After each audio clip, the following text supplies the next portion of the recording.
join any kind of competition, something that requires you to be on top, pushes you, motivates you, gives you that feeling of, okay, if I can't lose here. I have to win. And I think that's the biggest help, building that self-confidence. Even when you walk in there, you're a little scared. Everyone gets a little nervous for the other person who's about to possibly bash their brains in. Who knows? At least you're walking in there with the confidence you can take it and you can win. Welcome to the show.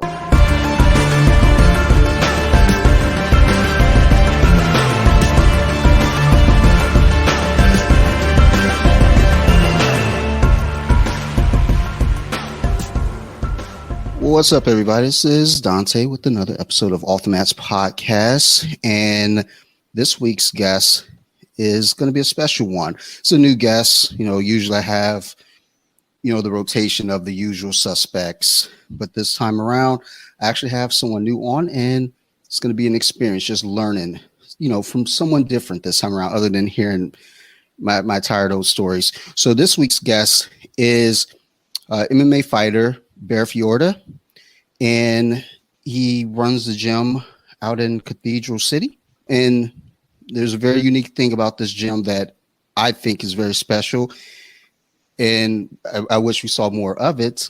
It's basically offering training for free. So we're going to go ahead and jump into our conversation with Bear and get some more details. So Bear, how's it going? Welcome. Thank you for having me. I feel like mentally great. Physically, I'm just now getting over the flu. So okay. little under the weather, but I'm pretty good. Well, good. I'm glad to hear that, you're recovering. And that's especially this day and age with, all the heebie-jeebies going on. It's like, is it the flu? Is it allergies? Is it the C word? So that was just I know. So thankfully, we already know what it is. Everyone in the house got tested. We know it's not COVID. So good. We just know it's the flu because everyone else is hating life. Well, again, I'm glad it's just a flu. Flu, easy peasy. So I guess what I want to kind of get into first is the gym. Can you tell me a little bit about, just how that came about for you? Yeah, it's actually there's a whole story to it. If you got, excuse me, if there's time, we got time for that. Absolutely. Perfect. So when I was 5 years old, my dad passed away, and that made me a very aggressive, violent person. And I started to act out in school physically. I was getting into fights. I was getting suspended. A particular event, I was running around the playground pretending to be an airplane, and anyone got too close to my wings, I just clocked them and then kept running on. So my mom, after I got suspended, decided she's going to put me in martial arts to try and get me somewhere I can get rid of this energy and this aggression positively. And that's how I started in Taekwondo. And I fell in love with it almost immediately. I started actively going as many classes as I could. I began competing at 7, 8 years old.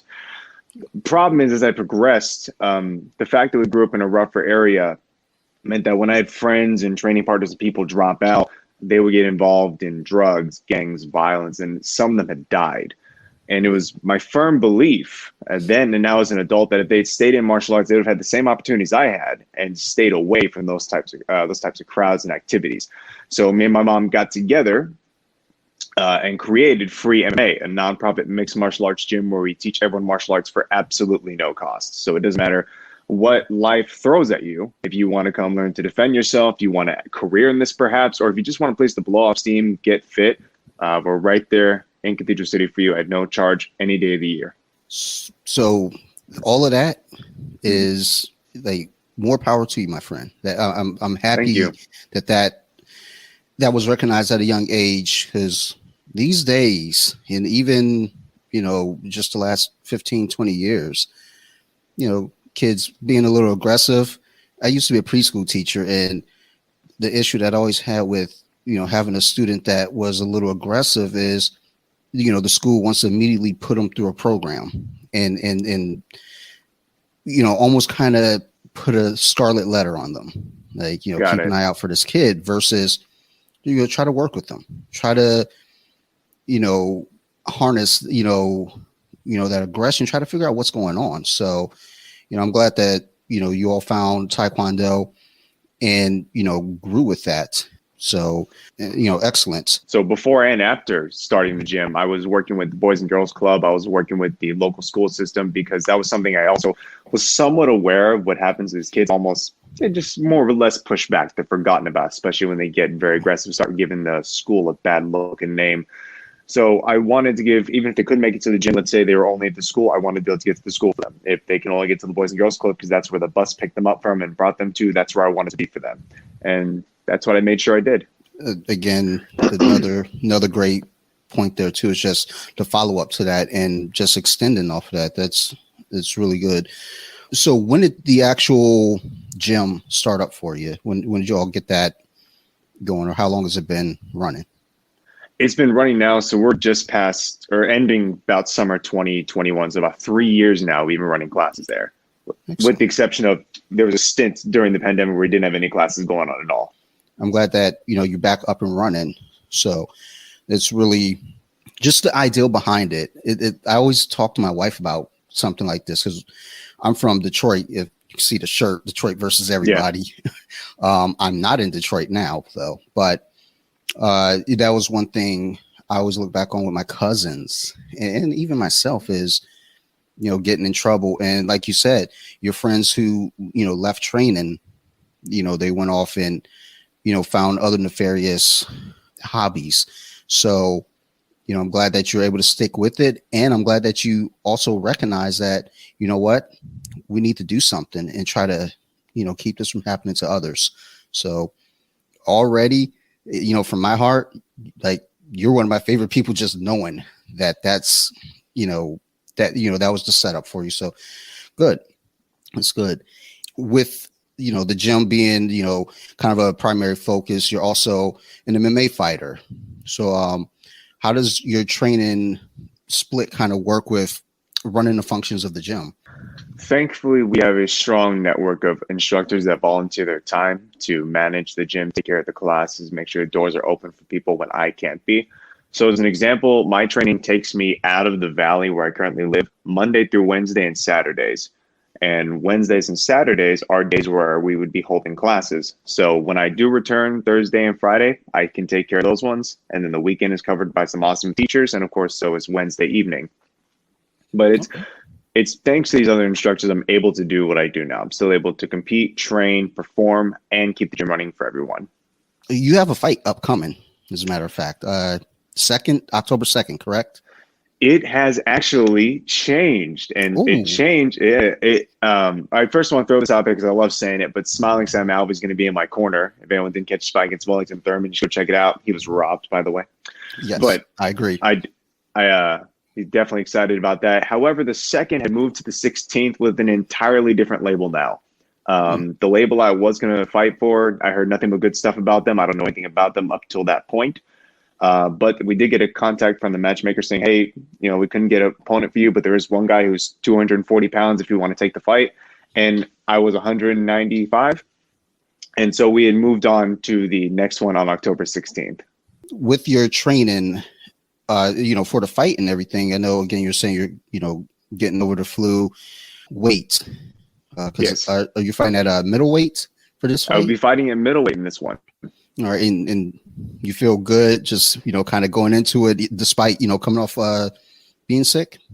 Yeah, absolutely. Like I said, I'm very mentally ready. I've gone through, it's been an exceptionally long camp. I started this back in June. And so we've been preparing for quite a few months now for this upcoming bout. So I definitely feel very strong. Of course, a little ill, but it's not going to stop me from putting in the work. Good. And with your fight career thus far, the organization that you're going to be fighting under right now for the upcoming fight on the 16th. Yeah. So your previous fights, were they all kind of in one organization, or was it kind of just like hop here, hop there type deal, grab a fight where you can grab one? In the beginning, not to put it out there too much, I did do quite a few burner fights. So I have bounced around through different local labels. I've had a couple of larger ones, like the one I fought for recently. I had my worst fight ever. It was with Epic, and worst because I just did an abysmal job. Oddly enough, it's the one you can actually find on YouTube. So that's kind of messed up. My little bit behind that, my girlfriend and I were expecting a child, and she miscarried the night before. And I spent all night with her up in the hospital. And we got back and I'm like, well, I don't want to drop out last minute and leave this guy with nobody. So we went ahead and okayed ourselves, stepped in the octagon, and definitely learned that lesson real quick.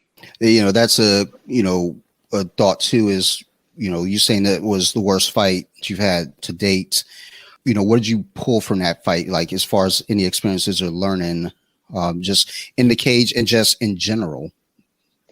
So I learned more of a life lesson, and that is if your head's not there, of course, don't step into this. This is not an industry where you can play around lightly. And even at the most bottom rank level events, you can get really badly hurt, if not taken out permanently due to some mistake or whatever your opponent does to you. So what I learned is if I'm not mentally there, I'm not going to take that fight. And I know it might set back the label, might upset some people, but I have to look out for myself. My body is number one and make sure that I can continue to fight in the coming future versus say, oh, let's do it anyways. And then next thing I know, I've blown my ACL or I've torn some other ligament that permanently takes me out. As far as fight-wise goes, I've learned that I need to build up better second nature tactics. A lot of my second nature going into that fight was really good defensively, so I barely got hurt. But I need to drill more offense and more wrestling, more shooting in, more counters. And so that's what I focused on more tactic-wise when it came to dealing with high-pressure situations, was make sure I'm getting in there and not doing too little work or not focusing so much defensively, taking risks in a sense. I definitely understand. I think we share that in common. When I'm training, I'm defending a whole lot and not taking any risk myself. And I tell myself, every day that I go in to train with purpose. And that purpose is to take more risk and try to be more offensive for myself personally. And then I fall into the autopilot is like, because I'm good at defending. It's almost kind of a joke in my gym because I have a stocky neck. So everyone's trying to choke me. So I walk into chokes just for funsies now. And then, and it's like in my head, I know it's like, get out of here and start attacking. Go for a triangle. You can get out of this and you can have top position right now. But I'm just sitting there giggling and like, come on, dude. Like, are we doing this again? So, yeah, I definitely understand the ideal of, taking those risks and now trying to put yourself in the position to utilize more offense. So that's a great takeaway from that. No, and it's really smart the way you do too. Go in there with the purpose when you train. I think that's great advice for anyone who's either looking to start martial arts or maybe hit a stint or maybe some kind of slump where they're not seeing a lot of progression in their training. Walk in there knowing what you already want to work on first of all. Definitely, that's number one. That's the new thing for me for the last 2 months now. Is when I go in, I know what we're going to be doing, for the lesson for the day, but also make it worth my time, make it worth my training partner's time. You can't go in there and be a limp fish. You're not helping anyone. Right. So with you starting with Taekwondo and then kind of, progressing with martial arts in general. So where'd you go from Taekwondo as far as training? Did you just jump straight into MMA or did you say, you know what, let me get some grappling in here now, or just was like MMA it is, let's just go? So in the middle of my Taekwondo training, before I transitioned from that gym on, they started integrating jiu-jitsu. So I got a little bit of jiu-jitsu in with my Taekwondo, but the biggest change to my fighting style and my decision to move on to different arts was I met my now best friend, who is an ex-Muay Thai kickboxing champion. And at the time, I had my second degree black belt in Taekwondo. I had a couple of tournaments under my belt, and I'm like, we can spar and have some fun. I can take this guy. And he kicked my ass really bad. Like it was kind of a sad sort of bad. I remember spinning around. I fell down a couple of times. And it gave me a lot of encouragement to think, well, I need to branch out to another martial art. Absolutely. Get more knowledge, get more fighting experience. And so I started learning with him on the side and started taking on Muay Thai training. And then from there is when I moved on to other mixed martial arts gyms. And I've had the pleasure of working with people like Cub Swanson. If you've heard of the gym Millennium in Riverside, California, they're a really big, good gym. I went with them. And now I found myself in Dan Henderson's Athletic Fitness Center in Temecula. The learned experience coming from Taekwondo and thinking, okay, this guy's doing Muay Thai. I think I can hang with him. I thought so. I feel like that's always that lesson that I think any of us from one martial art to the other, we always go in like, I do jiu-jitsu. Okay, well, you know what? I can hang with a wrestler. I You can know, survive. it was a humbling experience to say the least because I was still at that. I mean, I'm kind of young now, but I was really young then, and so I still a little bit of ego. You know, am I allowed to curse on this or no? Yeah, absolutely. I thought I was like hot shit at my gym, and so I go and meet this guy. I can take it, and I cannot. I cannot take that fire. I Yeah. had to learn. But sometimes that learned experience is what puts you onto the next path, though. So it's good again that you went in there, and it sounds like a lot of your experiences you've taken the knowledge that you learned from it and ran with it versus letting the ego really get at you. You take that ass whipping and you're like, ugh, I don't think I want to do this anymore. Let me go. How's chess? Let me go play chess. I can do that. Try Punch me in chess. a different career in sport. What's the point of doing so? If I do something for the first time and I lose and I get upset and I move on, I didn't gain anything from that experience. It's a waste of my time, and I don't have so much time to have. I don't have so much life. And so if I'm going to do something, especially for the first time, I'm going to walk in there and think of it as an experience. Whether I win, lose, or whatnot, I'm going to take something away from that. And if it's a loss, I'm going to take away more than a win. If I beat that person, let's say I beat him that first time I met him, what I've learned is I've just confirmed I'm as good as I was. And I now confirm that I can beat ex Muay Thai champions. That's what I've confirmed. But I haven't learned so much beyond that. At least when I lost, I learned how I lost, what he was doing. It gave me an opportunity to start taking up a different style of striking and technique and defense. Whereas if I beat him, he could have ultimately been a horrible Muay Thai fighter. I wouldn't have known. But if I beat him, I would have taken away, oh, great, I'm even better than I thought, and just moved on my life. May not even joined an MMA gym as soon as I did or transitioned to other arts the way I did. And so those losses, whenever they came, have only built me up because I let them. I don't like ego. I don't like being egotistical. I don't like having too much pride. So I'd much rather learn from the mistakes I make than get upset and move on to something else. That's good. That's a great attitude to have, just period, no matter what age you are. People go out, and I've had friends come to the gym because, when you try something new, like when I started jiu-jitsu, I was excited. I was like, yes, this is a new hobby. We all play basketball. We do football. Let's go do a new sport. And I don't know if it was so much ego or if it was just, we're older too when we started. I think I was 37 when I started jiu-jitsu.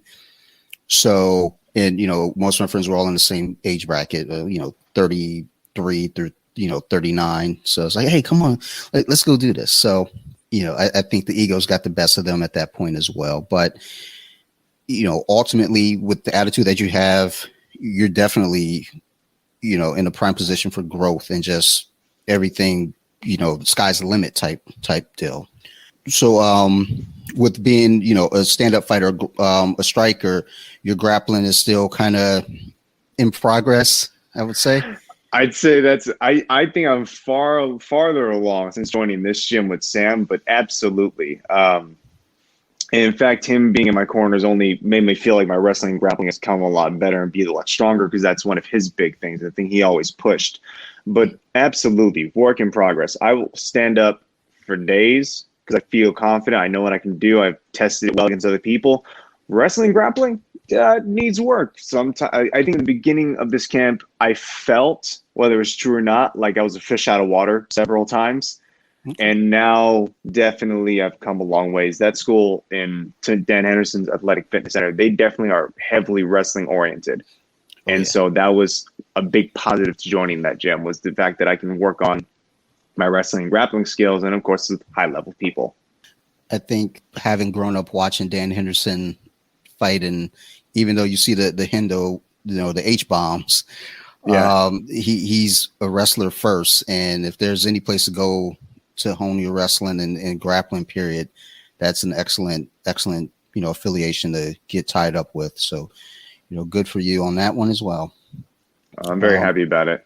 So, I have some questions about your social media too, because I'm a big social media guy. It's pretty much all I do most of the day is just I'm looking for, techniques to share, and just, memes, a lot of memes. But following you on social media, I actually first saw you on TikTok. Oddly enough, I just got on TikTok and I was seeing your videos just pop through. It's actually kind of weird how it all kind of came about. I guess my phone listens. I think all our phones listen. But, when I was contacted, about, getting together with you, I hadn't, yet pulled you up. And then the next day I go on TikTok and I think you're the second or third video, just kind of on the swipe down. I'm like, who's this guy? And you're like giving advice on, I think it was fighting. It was fighting an animal. I believe it was a bear maybe, or a It's dog. probably a hyena. Yeah, yes. And I was like, who is this guy? But I kept watching. I was like, tell me more. Tell me. And then ended up going on Instagram. I reposted a video recently. And I just like the things that you put on there, like, fighting someone taller than you, fighting someone shorter than you. How do you handle the situation?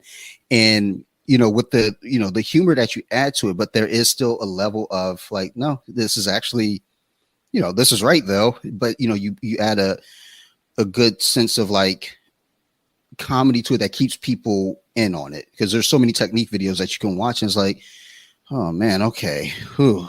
Could you be any more monotone versus, you throw that comedy in there and it's like, okay, I want to watch more. And before you know it, you think you're laughing and watching this, but then you're also like, but I'm learning. I want to go back and rewatch that. Okay, that makes sense. So with your social media, the first question is the time that you put into the video. Like, how long does it take you? Are they like quick, like you get them out there and just go, or do you kind of you put a lot of work into like editing? It really depends on the video. I feel lucky when let's say I have 2 hours, what I would say I designate 2 hours a day to creating the content. I'll get lucky if it's TikTok wise videos or short videos, like on YouTube, they have shorts, or on Instagram, they have reels. One of those type of videos, I'll be lucky if I get 4 in those 2 hours. Very lucky. Average is about 2 to 3, because it's going through first having the idea, write those up beforehand. And then I go in and I test them, see how they look on camera. And once I see they look good, I'll hit the record button officially for me and try and make the video. And then I'll go through and delete mistakes and retry over and over again. Maybe the lighting wasn't as good as this area as it was in this area.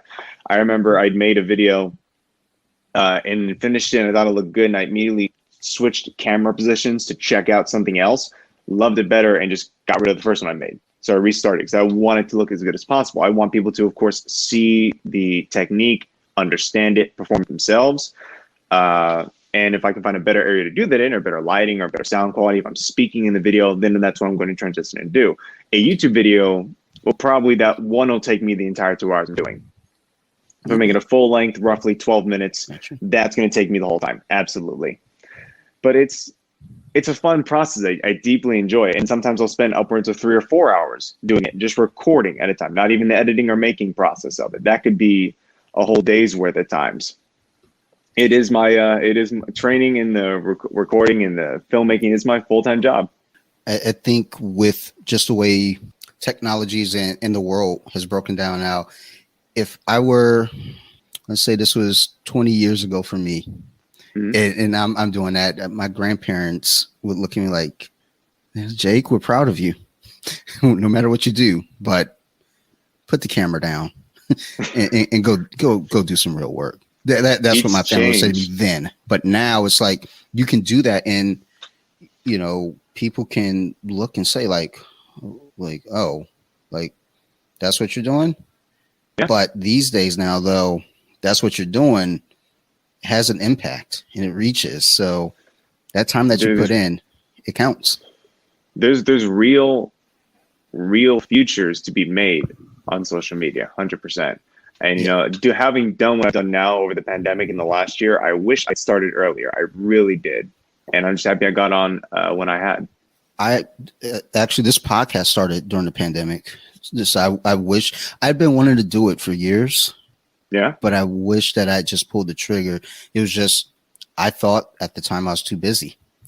Then when training is taken away, really training was kind of before the pandemic. I was training too much and not getting any better. It is actually after the pandemic is when that mindset of make your training count. came through once we got back to the gym, but the podcasts are. So I think, for a lot of us, that's, the things that we're learning now or the things that we're doing now, I think we all wish we would have started maybe a couple years earlier on that. But when you're, coming up with ideals for your videos, is it kind of something that's designated, or is it like, you're just working out and you think like, oh, that's a good idea? They just come to you? Sometimes I'll sit down and think it through, what I haven't done or what I can improve upon. I've done several like tornado kick videos, how to do that, but I'll think of a better way to describe it. Someone will give me a different situation that they've experienced with it, how to maybe work for them specifically. A lot of times I'll take on like viewer requests. People have questions. How do I fix my boxing stance? How come when I shoot in for a double leg, I always run my face into their hip? Like it can be simple stuff. It can be how to hold your hands up properly, how to stand in a fighting stance. Or I'll come up with ideas that are a little more comical, silly, like how to fight hyenas. I did a what to do if you're attacked by dog videos because I got attacked by 2 dogs out and about while I was doing a run. So it does just kind of hit me sometimes, but I'll absolutely look on and see what people request, either in messages, on comments and whatnot, because I want to try and get the information out that people are asking for. Listening to the people, that's key to the social media world as well. Because otherwise, if you get that ego and you're like, I don't care what they say, people are going to stop listening. So yeah, good. With your training routine, can you kind of give like a breakdown in, just your average day during your camp?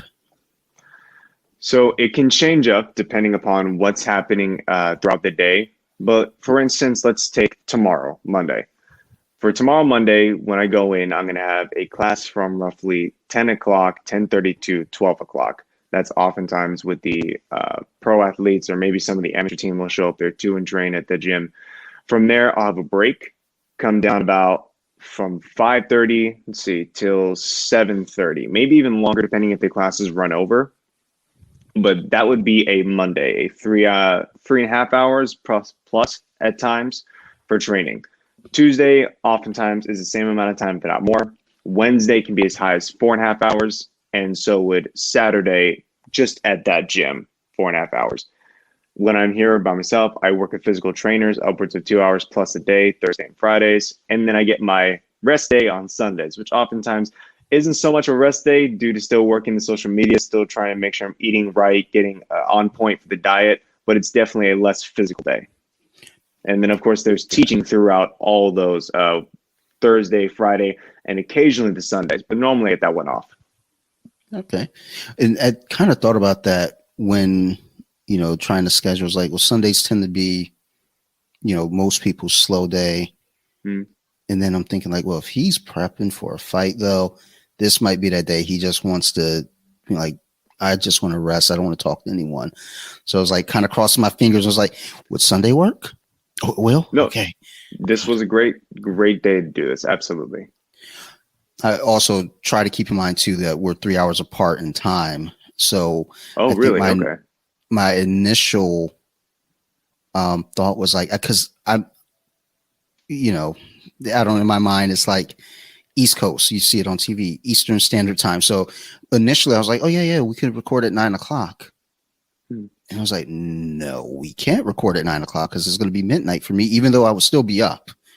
Yeah. But I was like, wait a minute, let's just say 6 o'clock. Because I've said to people before, yeah, we'll do it 9 o'clock my time. And then they missed the my time part.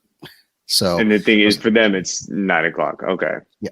So I was like, when I was saying 6 o'clock, I was thinking to myself, I was like, I hope that's a good time, because, I don't want to interrupt with, supper or anything. I don't, want to make sure you're getting, your proper rest too, and just, cooling out. So, but it sounds like you have a, good busy schedule. So yeah, these rest days are definitely cherished.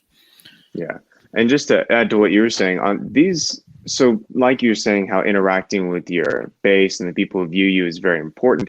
I find it extremely important to be on here and be timely for these types of podcast, talk shows, radio shows, whatever it might be. And of course, your time is very important as well. And so that's why I said, thank you for having me on. I genuinely appreciate that. And I want to accommodate times you're best available. I already wanted to do this. It's just a matter of when does it work for both of us. And this was a great time to do it. Yeah, that's, definitely in my mind. It was like, I always say whatever I can do to accommodate you. Because for the most part, I'm pretty flexible after 8 p.m. Eastern, because I put my daughter down for bed. And from this point, I'm up pretty much prepping for the next episode. I'm editing. So it's really, if you're like, hey, can we do it at 6:00 my time? I'm like, yes, we can. So I'm extremely flexible with time. So I'm glad this worked out for both of us, though. So thank you for again being my guest. I'm extremely happy to have you on. And also, again, like I said, it's hearing your experiences really has kind of sparked my brain. But also, I think it's important for the listeners as well to hear a different perspective, just as far as how the gym functions for you, where where the ideal spawned, how your training regimen works out, how you handle your social media. Also, another question I always wonder with fighters, grapplers, anything is, goals, short term, goals, kind of, obviously, the goal is always like, well, yeah, obviously I want to win my next fight, duh. But even going into that, do you ever go into fights with kind of, like I said, training with purpose? Like going into a fight, do you have like an ideal, like, conditionally depend on what they do, but do you have an ideal, like, okay, here's my fight plan. This is what I want to really work during the fight. Yeah, we always try and come up with the plan of action. And you hear fighters talk about it in interviews or post-fight conferences where, oh, I got maybe 60% of my plan off or 70%, because they go in there. Flawless would be like Conor McGregor versus Jose Aldo. He practiced that knockout backstage. He went out there 17 seconds in, he got the knockout in the exact way he thought he would, because he predicted Aldo would rush him out of aggression from all the harassment they've gone back and forth with over the pre-fight stuff. And that worked out. And there are fights where it doesn't go as planned. Using the same example, he thought he'd go out there and knock out Chad Mendes. It ended up being I think it was a 3 or 4 round war between those two, maybe even longer. I don't quite remember. But that wrestling was too much. And so I go in there with the concept that I want to stand up with this guy. I want to stand up and throw hands, knees, elbows, feet. I want to attack him physically from the feet up. But if he does happen to wrestle, if he does happen to try and go for takedowns, if he does pin me against the cage, I want to be not just adequate, but superb at fighting that off, changing up to maybe I'm taking him down instead, getting going on my ground and pound, or simply keeping him up on his feet, creating space, and going back at it with my hands. Okay. I oftentimes, just watching fights, period, always think that, even like I said, when I go into training, I think that, it's like, okay, I want to do this. And then I oftentimes get sidetracked and just go back to being silly, which is probably why I'm not going to be a fighter, because I don't know that I can take it serious enough. It's like, as soon as I get hit in the face, it's like, yo, why you hit me so hard? It's like, you're not supposed to act that during the fight. Look at Sean Strickland. He does that all the time. He makes it look great. That's true. I think though there is still a level of like intensity that's there that I don't know, that's in my head, or I'm like, oh, he hit me. Like, were you supposed to do that? This isn't WWE, is it? Oh man. All right. I'm out of here. So with that being the case though, on the, the more immediate scale, as far as, goals or plans going into a fight right now, being early on in your career, do you have the mindset of, look, I'm shooting for the stars? Or is it, right now it's like, okay, let me focus on the gym. Let me focus on, doing the community work, and, the fighting, I'm going to work hard towards it. But, if it comes about, it comes about. No, it's absolutely the fighting and me being in the cage is what represents and helps the gym progress. Right now, I am the face of the facility. And so if I stop growing, so will it. And it becomes more localized. Whereas my goal for the gym is to create free MMAs all over the country and beyond. I can't do that unless I'm out there being the front man, being the face, competing, winning, and saying, hey, I got from here. It's at free MMA. I'm teaching there. These guys teaching them. These are the people that help me grow and help me make me the champion that I am. And so absolutely, stars and further, I want to get to the highest level possible. And we kind of, touched on COVID a little bit. kind of early on. So with with everything being free for the gym, how did that, that shutdown really kind of take hold of everything? Like, what was that effect on everyone? Because I know with our gym, a big thing was, everybody's tuition kept rolling. And, we're fine with paying it because, no, we didn't want to pull, like, no, I don't want to pay. And then the gym falters and then we don't have jiu-jitsu to come back to when this ends. So how was that for you all with the gym being a nonprofit? So thankfully, with the gym being a nonprofit, we didn't have to rely on people's tuition or membership fees to keep it going. We were fortunate in that regard.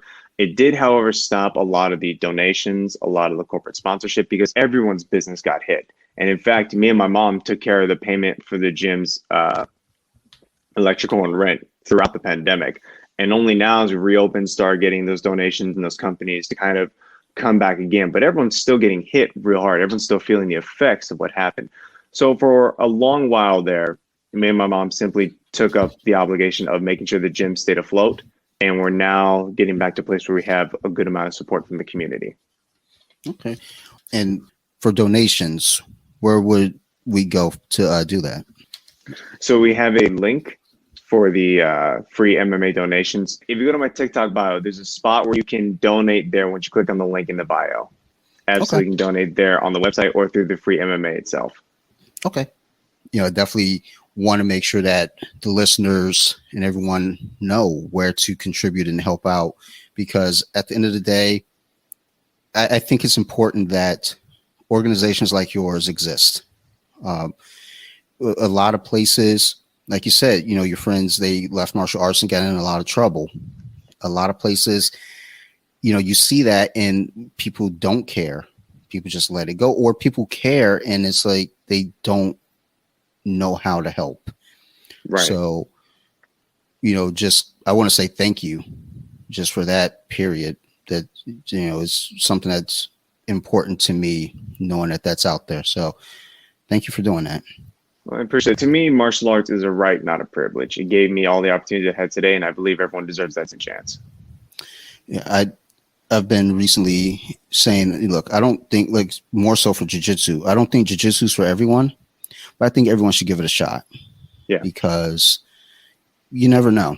Like, I didn't think that I was going to fall in love with jiu-jitsu. I went in there, I got beat up by a 14-year-old kid, and I sat there and had to rethink life. And I was like, all right, let me go back. It really, it was more out of vengeance, because I was like, I'm going to get this kid.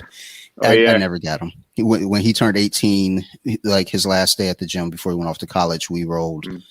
We sat in a stalemate.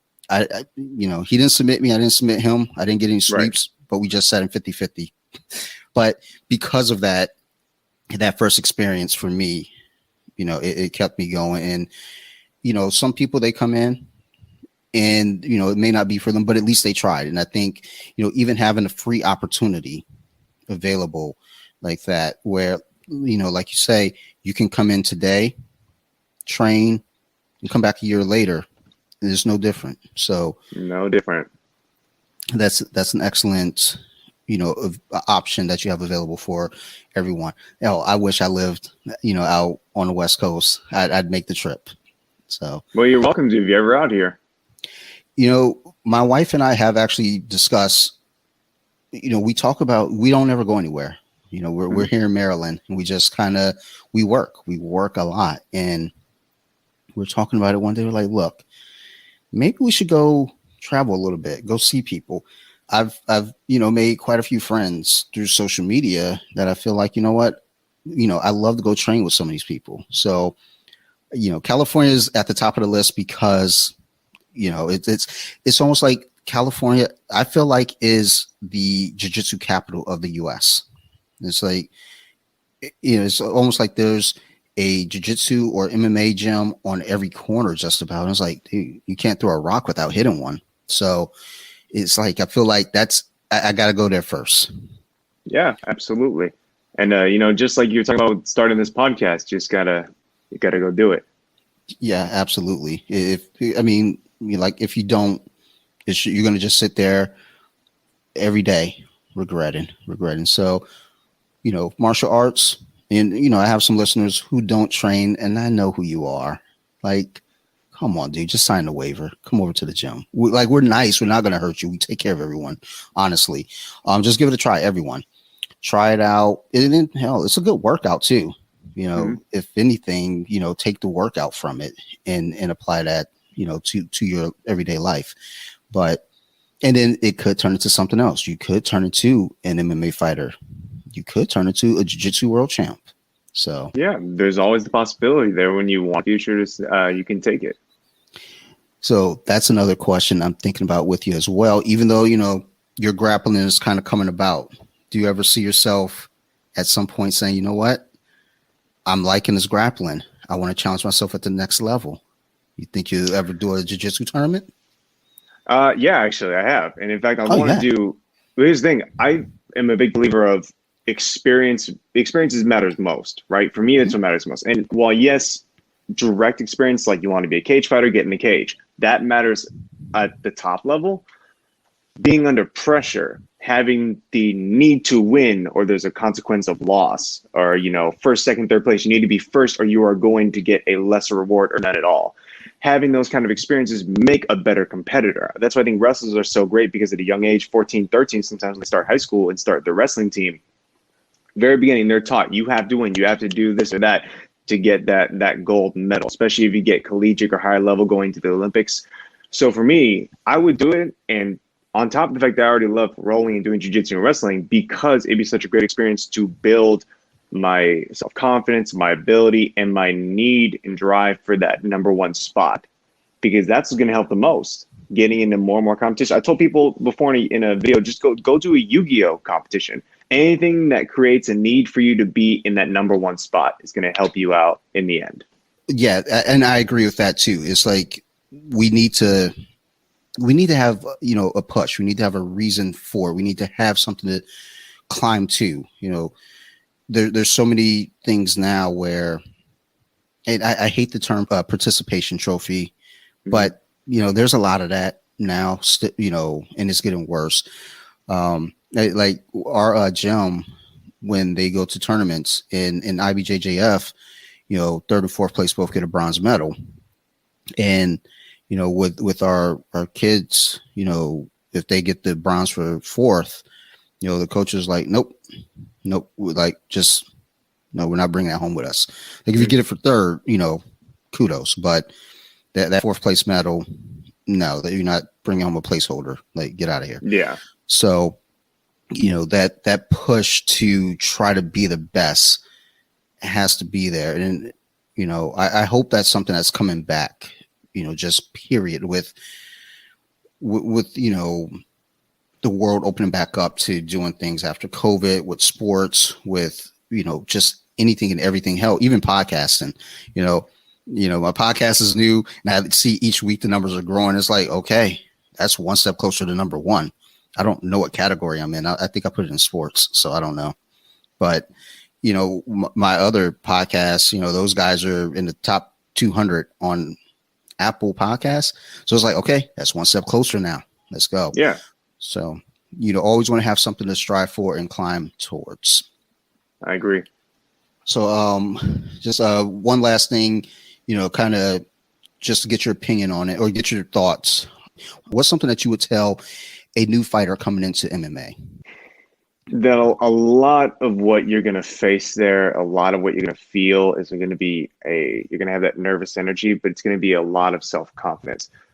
Guys can come in there totally full of themselves, totally feel good and get destroyed, but they went in there feeling that way because they had that level of confidence. And in my first few fights, I definitely had that nervous energy, had a bit of tunnel vision where I wouldn't necessarily hear people talking or yelling or giving commands to me. My coach could be in front of me during a timeout or during a break, and I would not hear a fraction of what he's telling me. So I would tell anyone going to the first time that same advice I gave earlier. Get into as many different competitions as you can. Perhaps start with some that aren't as risky for your health. If you can do a I don't know entirely what the health risks are, but I do understand you're not getting punched in the head or kicked in the head a lot. So maybe do a jujitsu tournament. Maybe go do that card game. Go join a chess club. Go do something that requires you to be on top. And in fact, I was thinking about this, where I picked this advice up, and it was from Sam himself. I remember asking him about what was his advice or what he would tell his younger self a different time. And he said that's what he would do is join any kind of competition, something that requires you to be on top, pushes you, motivates you, gives you that feeling of, okay, if I can't lose here. I have to win. And I think that's the biggest help, building that self-confidence. Even when you walk in there, you're a little scared. Everyone gets a little nervous for the other person who's about to possibly bash their brains in. Who knows? At least you're walking in there with the confidence you can take it and you can win. Amen to that. All right. Well, Bear, it has been absolutely amazing having you on. Thank you for doing this again. I can't thank you enough. And, hopefully, I'd love to have you on again. This was I'd fun. love to be on again. Good. That's always, I'm nervous about that too. It's like, hey, I'd like to have you on again. Me too. And then you never hear from me. You're like, hey, you want to come on again? Hey, they left me on red. That's weird. No, and in fact, a person I was on recently with, we were discussing one of the most recent UFC events, messaged me again during a live stream. So we're thinking that after the next major UFC event, getting back on and breaking that down. Okay, good. Yeah, so I'm always happy to rejoin people's podcast radio shows whenever they want. I want to do it.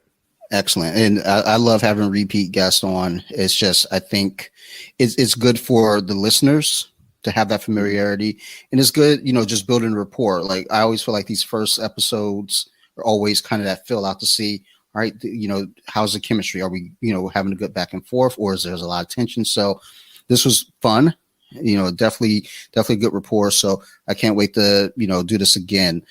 Before we get out of here, shout outs, mentions, anything for you? Well, I mean, you guys can always go follow me everywhere at Bear Fiorda, any kind of social media. Go follow my gym social media at Free MMA Gyms, Facebook, Twitter, Instagram, YouTube. I'm on obscure things like Dub Smash, Live It, Bite, Triller. So anywhere you guys can go find me or find Bear Fiorda Free MMA Gyms, go ahead and do that. Excellent. I'm going to put all the major ones in the store or in the notes. I'll even put the obscure ones there as well if I could. I'm gonna look for them all and throw them on there. Thank you. So again, thank you for doing this, and all the listeners, thank you very much for being here with us. I want to throw a quick shout out to Armbar Attic. Again, go give Allie and Eric a follow. They're a great couple of kids, trying to build their empire now. So go give them a follow on Instagram and TikTok. I love their TikTok videos too. They, a couple kids are just being silly and having fun through jiu-jitsu with it. So go give them a follow. Also check out BJJ Mama on Instagram. If you go over to flexpromills.com and use her offer code BJJMama20, you'll save yourself a little bit of money and get some good, yummy foods. So go give that a check out. And also, last but not least, big shout out to Nerd Rage Radio. Bobby, Joe, Chris, those are my buddies. They got me started in the podcasting world years ago. And I always want to mention them and make sure that they understand and know that part of this is all because of them. So thank you, fellas. Make sure you all go check them out. Otherwise, thank you to everyone. I love you all. The show's continues to grow, and it's amazing that it is. So thank you. If y'all have any questions, concerns, reach out to me. Off the Mats Podcast on Instagram, bjj.wiki on Instagram. And you want to be a guest? Reach out to me. I'm a nice guy. Otherwise, you guys keep listening, and I will keep making these shows. Thank you, everybody, and ciao.